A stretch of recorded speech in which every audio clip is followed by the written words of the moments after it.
A todos y a todas a la 17 edición de la Semana de la Ciencia. Deciros que somos uno de los pocos municipios que llevan a término estas actividades.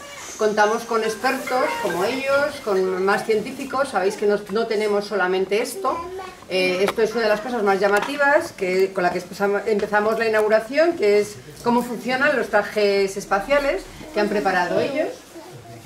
Luego también contaros que vamos a tener un taller experimental que se hará el jueves, o sea, mañana pasado jueves, un taller experimental. Tendremos también un espectáculo teatral para todos los públicos, ese será el viernes 10, y luego yo tengo información por parte de la técnica, que es la que realmente realiza todo ese trabajo, lo organiza, contacta con los expertos. Hay una conferencia sobre un taller, conferencia-taller sobre un bioquímico en la cocina, las moléculas que no conocemos. Por lo visto tiene una gran repercusión esta conferencia y bueno, pues os invitamos a todos y a todas a que participéis de todos los espectáculos y todas las exposiciones y de la conferencia-taller. Deciros también que sabréis que muchos colegios van a hacer las visitas guiadas.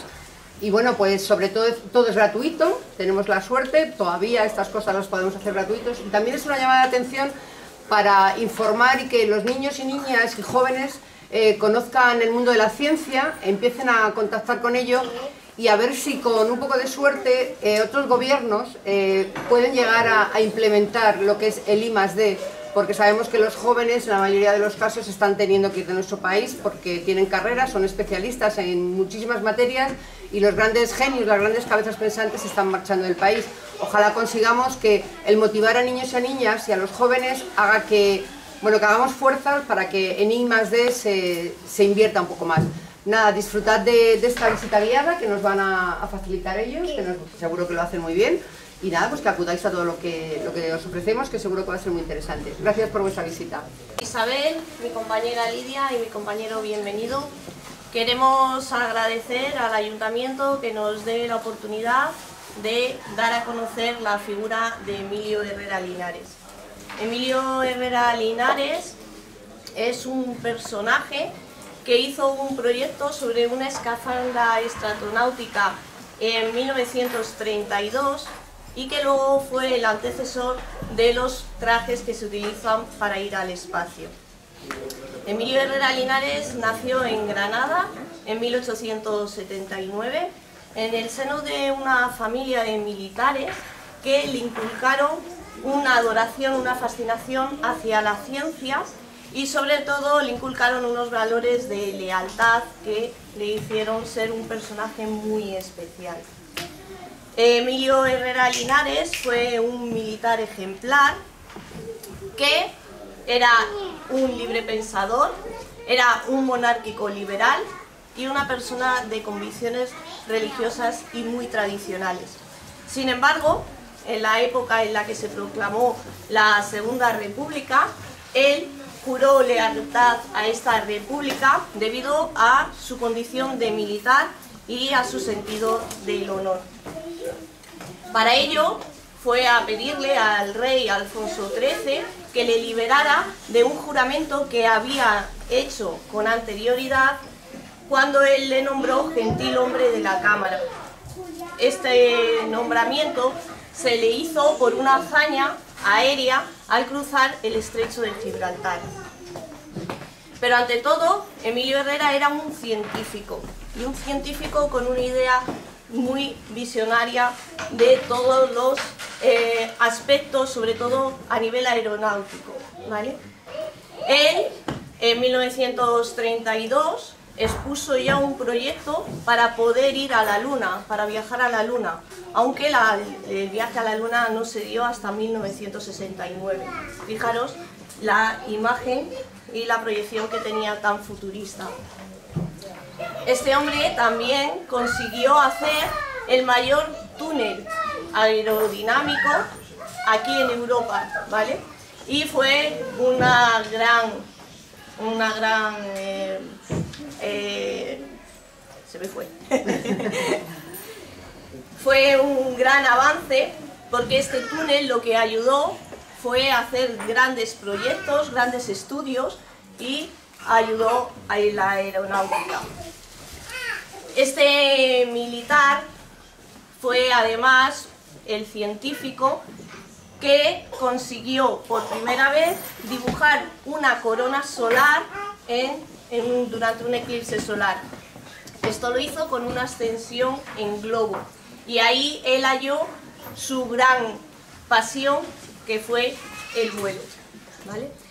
A partir de ahí hizo múltiples hazañas aéreas, en globo, en avión, y sobre todo se planteó un reto. El reto era subir por encima de los 20.000 metros sobre el nivel del mar, ¿vale? Al hacer este vuelo, al proyectar este vuelo, fue cuando él se encontró con muchos problemas, y de ahí que él decidiera crear su traje, ¿vale? Bueno, pues ahora mi compañera Lidia nos va a explicar un poco cómo funciona este viaje en globo. Nos ponemos en esta parte de la sala. Funciona el globo aerostático. Primero tenemos que saber cómo funciona el aire. Para eso hemos traído este experimento que tenemos aquí, en el que podemos observar cómo dos hélices que están puestas encima de un foco caliente de calor se mueven, mientras que la que está fuera de este foco permanece estática. Esto se debe a que el aire caliente pesa menos que el aire frío y tiende a ascender, a subir, haciendo que las hélices se muevan. Mientras que la que permanece estática, como no hay un aire caliente que mueva el resto del aire, va a permanecer quieta. Esto es un poco lo que le pasa a los globos aerostáticos. El globo con los encendedores calienta el aire que hay en la recámara y hace que el globo se eleve. Esto, aunque es así normalmente como funcionan los globos actuales, antiguamente también existían otros tipos de globos aerostáticos en los cuales esta elevación se producía por gases de helio o de hidrógeno que pesan menos también que el aire frío, con lo cual igualmente el globo asciende. Como ha dicho nuestra compañera, Emilio Herrera Linares lo que quería era ascender a los 23 kilómetros sobre el nivel del mar.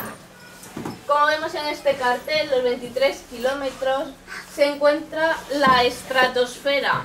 Esta es la capa en la que está la que ahora conocemos como la capa de ozono. En esta capa, al ascender, se encuentran muchas dificultades. Sí que es cierto que se había hecho con anterioridad, había globos que habían ascendido, pero eran lo que se llaman globos de barquilla cerrada, es decir, los pasajeros estaban estancos y no tocaban nunca el exterior del globo. Sin embargo, Emilio Herrera lo que quería era investigar y conocer las propiedades de esta capa, saber de qué estaba compuesta, con lo cual necesitaba hacerlo en un globo de barquilla abierta. Así que tendría que enfrentarse a diferentes problemas, como es la temperatura, ya que en esta capa tenemos temperaturas por debajo de los 50 grados bajo cero, la falta de presión, ya que tiene mucha menor presión, o también otros problemas como la falta de oxígeno o la falta de protección ante los rayos ultravioleta. Así que decide crear este traje del que venimos hablando, la escafandra estratosférica, pero se encuentra con el problema de que este traje es muy difícil moverse con él, es muy incómodo. Así que idea en las articulaciones como si fuera una especie de acordeón que permitía mover mejor las articulaciones. Sin embargo, no termina de solucionarse el problema del todo y actualmente los astronautas siguen encontrándose con problemas de movilidad. Unos problemas que podemos encontrar, por ejemplo, en los guantes.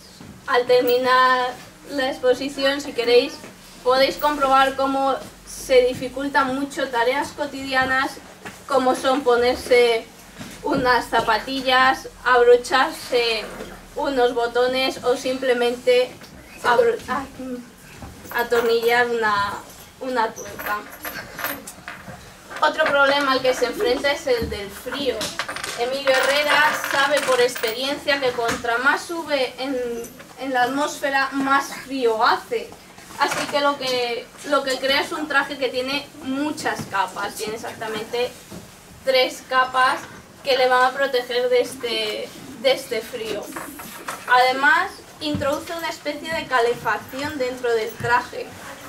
Sin embargo, al realizar las pruebas para poder ascender, se da cuenta de que lo importante no es el evitar el frío, sino evitar el calor corporal. Al ser un traje estanco, sí que es cierto que puede mejorar el calor, que puede evitar ese frío, pero es muy difícil quitar el calor corporal, con lo cual el astronauta iba a pasar mucho calor.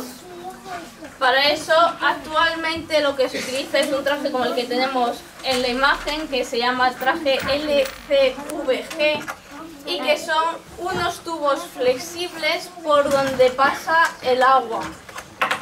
Un agua que es más fría o más caliente según las necesidades del astronauta. Al finalizar, si queréis probar cómo funciona y ver su mecanismo, podéis introducir el brazo en este experimento aquí y moviendo la palanca vais a ver cómo el agua pasa entre los tubos refrescando nuestro brazo. Y ahora va a continuar mi compañero explicando un poco cómo funcionan los diferentes trajes.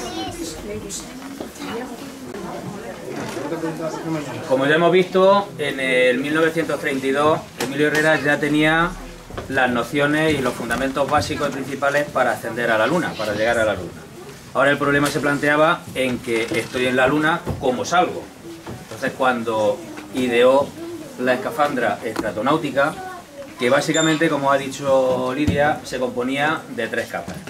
Una capa interior, que mantenía la temperatura corporal, otra capa de látex, que lo que hacía era que mantenía estable la presión dentro del traje, y otra capa un poco más fuerte, que sería la exterior, unida a estos anillos de acero reforzado, que le servía para protegerse. Pensar que cuando los astronautas están en el espacio hay mucho polvo cósmico que le puede golpear, entonces era un poco lo que le servía de protección.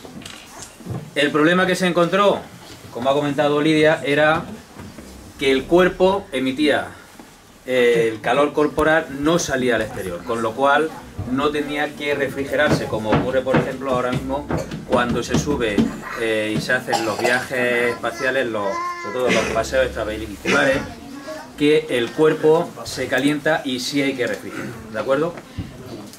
Bueno, básicamente estaba formado por estas 3 capas.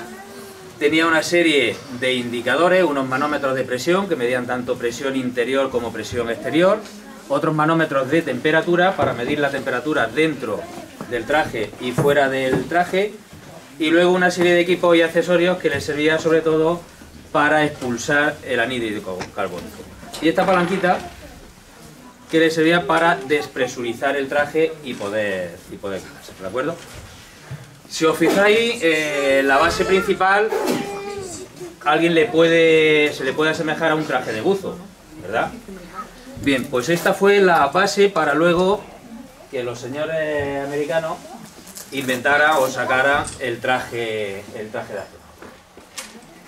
El traje, tanto el americano como el ruso, se basan fundamentalmente en el que creó Emilio Herrera. Tienen sus pequeñas diferencias, pero básicamente es igual. El traje americano, el que fue a la Luna, tenía 14 capas, y lo más curioso que cabe destacar de ellas es que quien lo diseñó y quien lo cosió fueron las costureras de Playtex, la de la ropa íntima. ¿Por qué? Porque se supone que no debía de tener costura, con lo cual eso no molestaría a los astronautas, y eran las que mejor conocían el cuerpo, en este caso el cuerpo femenino, y eran las que mejor tenían el tacto para no crear ese tipo de costura. El traje lunar estaba formado también por una mochila donde llevaba el equipo de supervivencia, de soporte vital, al igual que el del Emilio Herrera, que tenía su bombona de oxígeno. Pues aquí todo está dentro de la mochila, ¿de acuerdo? la bombona de oxígeno, el equipo de refrigeración, el refrigerante, el líquido que circula por ese traje interior que lleva con las tuberías, como ha explicado Lidia, y el que le servía para mantener las mismas condiciones o aproximarse mucho a las condiciones, ¿de acuerdo? Bueno, los primeros... A ver, ¿me hace un poquito, chicos? Uy, ¿qué pasa por ahí? Los primeros trajes o los primeros vuelos que se diseñaron, evidentemente no fue para pasar la estratosfera ni siquiera subir a la Luna. Entonces tenemos este traje de vuelo, el VKK, que eran los primeros trajes o los primeros trajes de vuelo supersónicos, ¿de acuerdo? Lo que hacían prácticamente era que llegaban casi a la estratosfera y después caían, ¿de acuerdo? Pero no tiene nada que ver porque este no tiene ningún tipo de protección para salir al espacio.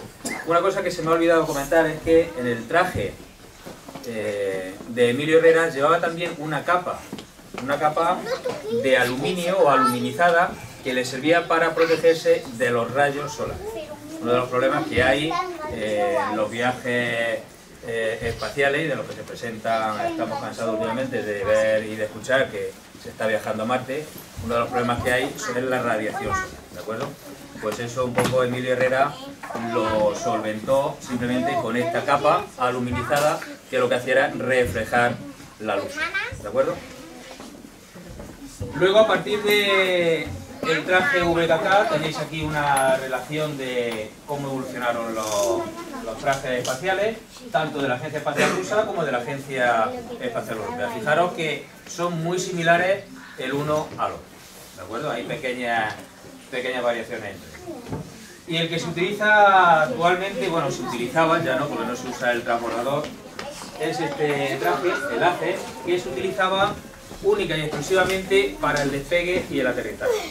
En un principio este traje no estaba presurizado, pero con motivo de uno de los accidentes que tuvo uno de los transbordadores, descubrieron que algunos de los astronautas no murieron en la explosión. Al menos 3 de ellos consiguieron activar lo que llamaban el soporte de auxilio, el soporte de socorro. Y esos astronautas murieron, parece ser, en el impacto, ¿de acuerdo? Entonces, presurizando un poquito más el traje, conseguían darle un porcentaje más de probabilidad de vida. Yo sigo diciendo lo mismo, una caída a 40 kilómetros de altura, pocas opciones, pero bueno, al menos conseguían incrementar en algo la probabilidad de ¿Cuál es el futuro de los trajes espaciales? La tecnología está avanzando cada vez más, cada vez tenemos materiales nuevos, más ligeros, como contaba Lidia, el problema que hay con los trajes espaciales es el de movilidad. Y esto, imagino, que con el tiempo conseguiremos que tejidos más finos, materiales más finos, puedan ser utilizados para la carrera. Tenéis aquí, en este panel, el diseño de la carrera o del viaje a la Luna que diseñó Emilio Herrera. ¿De acuerdo? Fijaros que él ya lo diseñó en el año 32. Estamos hablando que se subió a la Luna en el 69. ¿De acuerdo?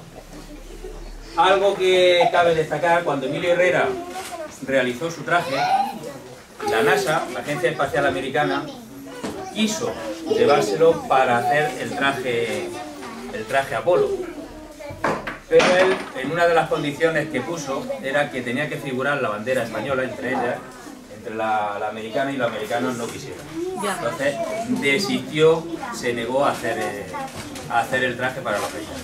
Vais a ver en algunas de las fotos que hay expuestas que hay un traje similar al que hizo Emilio Herrera, que es el primero que hicieron los americanos, el que hizo la NASA para hacer las primeras. ¿De acuerdo? Tenéis al final, en el atril, hay un poco muchos de los proyectos que hizo Emilio Herrera. Muchos de los artículos que vais a ver os sonarán a modernos, porque son estudios que, aunque se realizaron hace muchos años atrás, son los que están ahora mismo vigentes y en los que se basan muchas de las acciones que se realizan ahora mismo a nivel aeronáutico o a nivel científico. Destacar, por ejemplo, que Emilio Herrera debatía con Albert Einstein, ¿de acuerdo?, sobre la teoría de la relatividad. Entonces, para que veáis que muchos de los avances que existen ahora mismo, Emilio Herrera ya lo dijo muchos años, ¿de acuerdo?